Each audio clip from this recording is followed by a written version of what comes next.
નમસ્કાર દર્શક મિત્રો, જનરપન ન્યૂઝમાં આપનું સ્વાગત છે।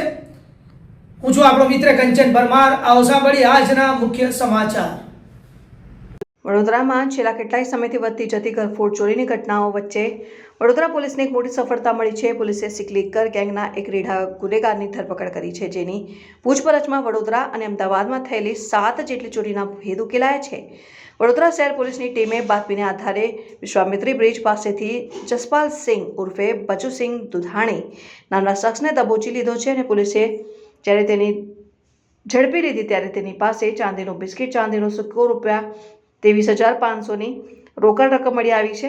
પોલીસની કડક પૂછપરછમાં સામે આવ્યું છે કે આ રીઢા ચોરે છેલ્લા 5 દિવસમાં જ અનેક જગ્યાએ હાથફેરો કર્યો હતો, જેમાં વડોદરાના ફતેપુરાના કોયલી ફળિયા અને ગોત્રી વિસ્તારના ગોકુલ પાર્ટી પ્લોટ પાસેના મકાનોનો સમાવેશ થાય છે।